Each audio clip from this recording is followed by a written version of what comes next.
Assalamualaikum warahmatullahi wabarakatuh. Kita nak bincang ni tentang solat orang sakit ni. Tulis Ahmad Sarawak, CME ni Indonesia dah. Jadi solat orang sakit ni, Bismillahirrahmanirrahim. Judul buku solat orang sakit, tulis Ahmad Sarawak dah. Jadi terfatih. Tak apalah kita pergi tu berapa poin je lah. Ketentuan dalam masalah keringanan, bentuk keringanan syar'i, ketua orang sakit dalam solat. Ketentuan dalam masalah keringanan rukhsah sebagaimana disebutkan di muka di pada tajuk tadi dah, bahawa pada prinsipnya orang sakit tidak dicabut kewajipan solatnya, tetap sakit selama dia kena semaya dah.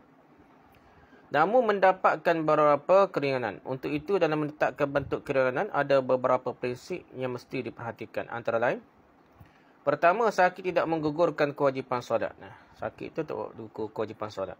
Inilah prinsip yang paling dasar dan sangat penting sebab banyak sekali orang keliru dalam memahami bentuk-bentuk keringanan sehingga terlalu bermudah-mudahan dan hingga terkeluar batas. Siapa ke pertama tak semaya, kedua nak semaya ikut dia lah, ikut syarat lah. Tidak mentang-mentang seorang menderita suatu penyakit lantas dia boleh meninggalkan solat seenaknya. Kalaupun terpaksa harus meninggalkan solat kerana alasan sakit tak mungkin boleh mengerjakan solat, tetap saja solat itu menjadi hutang yang harus dibayarkan di kemudian hari. Jadi kena qada lah. Yang kedua, lakukan yang boleh dilakukan. Seorang yang sakit tetap diwajibkan untuk mendirikan solat dengan melakukan gerakan dan posisi solat seboleh yang mungkin dan semampu yang mungkin dia dilakukanlah, meskipun tidak sampai sempurna pun. Dalilnya adalah firman Allah, fattaqullaha mastata'tum, dan bertakwalah kepada Allah semampu yang kamu boleh. Surah At-Taghabun ayat 16. Dan juga sabda Rasulullah SAW, "Idza amartukum bi amrin fa'tu minhu mastata'tum." Bila kamu diperintah untuk mengerjakan sesuatu, maka kerjakannya semampu yang boleh kamu lakukan. Hadrat Bukhari. Prinsipnya apapun gerakan dan bacaan solat yang masih boleh dikerjakan, maka tetap wajib untuk dikerjakan. Dan apa yang sama sekali sudah mustahil boleh dilakukan, tak boleh buat lah, barulah boleh ditinggalkan. Dalam konteks ini kita tidak mengenal prinsip take it or leave it ya. Tapi yang berlaku adalah sebagaimana keadaan berikut, ma la yudraku kulluh la yutraku julluh. Ni sahulah kalau ustaz sahu mana apa ni. Ma la yudraku kulluh la yutraku julluh. Ma la yudraku kulluh la yutraku julluh. Apa yang tidak boleh didapatkan secara keseluruhan, apabila tidak boleh kita buat secara keseluruhan, kita bukan bererti mesti ditinggalkan semua sekali. Kita buat sekadar mampu maksudnya dah. Keringanan tidak boleh mengarang sendirilah, rekod di keringanan. Tidak mentang-mentang mendapatkan keringanan lantas kita boleh mengarang-arang sendiri bentuk keringanan seenak selera kita. Keringanan yang Allah SWT berikan pada orang sakit bukanlah cek kosong. Dia boleh diisi seenak semahu kita ikut sedap hati kita, bukan. Tetap saja ada banyak keterbatasan syariah yang mengiringinya. Misalnya orang sakit tak wajib solat sejumlah rakaat yang telah ditetapkan, dan tidak boleh mengurangi jumlah rakaat tersebut lah.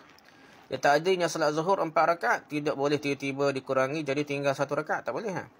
Dengan alasan lagi sakit lagi kan, nak tinggal, tak boleh, tu kurang suruh 4 jadi 3, tak boleh. Begitu juga yang seharusnya solat itu 5 waktu dalam sehari semalam, tidak boleh kita ubah jadi cuma 3 waktu saja dah. Jamuk ke apa dah tak boleh. Asal-asal tak boleh lah. Jika terpaksa baru boleh. Tidak asal-asalnya tak boleh. Kita sakit pun cuba dalam waktu masing-masing. Maka keringanan yang dijalankan mestilah berbentuk keringanan yang ada dalilnya, dan tidak boleh keringanan seenak semahu selera peribadi masing-masing. Di antaranya tak boleh lah, gitu dah. Antaranya wuduk atau mandi janabah boleh diganti dengan tayamum. Ni kata ada sebab. Tak boleh kita pakai tayamum terus, tak boleh dah. Tidak boleh berdiri bila solat sambil duduk atau berbaring. Tidak boleh menghadap kiblat. Gugurnya kewajipan solat berjemaah, gugurnya kewajipan solat jemaah. Okey, bentuk keringanan syar'i. Dan kita bincanglah ada waktu tak boleh diri, kena boleh duduk, boleh tidur dah, ada cara. Okey, bentuk keringanan syar'i. Berikut ini beberapa bentuk keringanan yang diberikan kepada orang sakit secara syar'i lah. Nak semaya ada keringanan rukhsah dia. Pertama, keringanan dalam bersuci.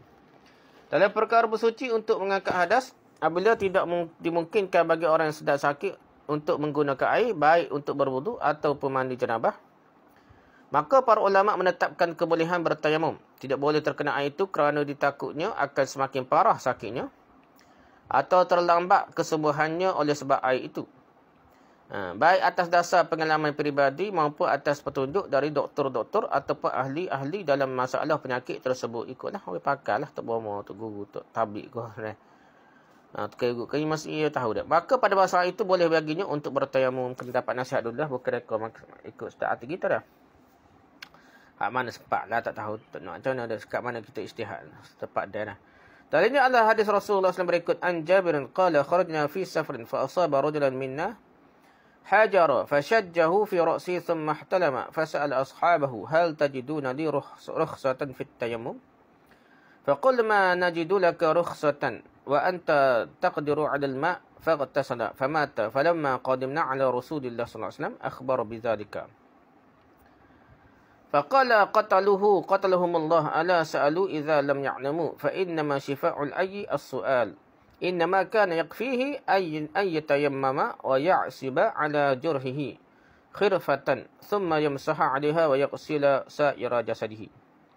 Dari Jabir dahulu berkata, kami dalam perjalanan tiba-tiba salah seorang dari kami tertimpa batu dan pecah kepalanya dah. Darahlah maksudnya.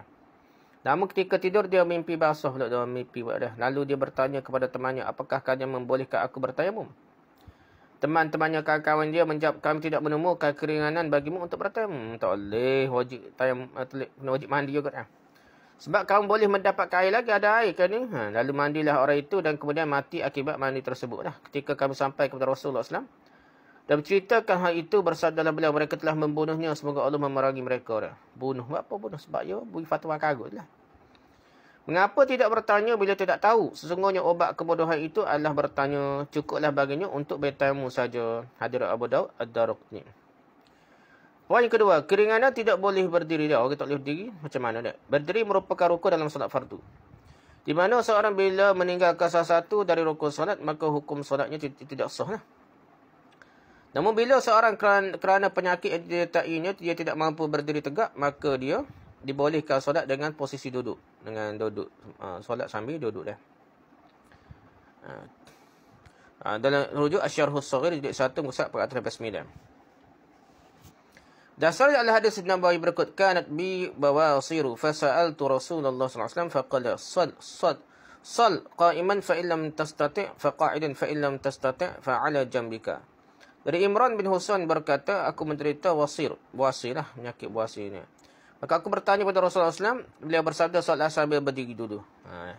Kalau tak boleh, tak mampu, maka solat sambil duduk. Kalau tak mampu juga, solat di atas lambungmu. Hadirat Bukhari.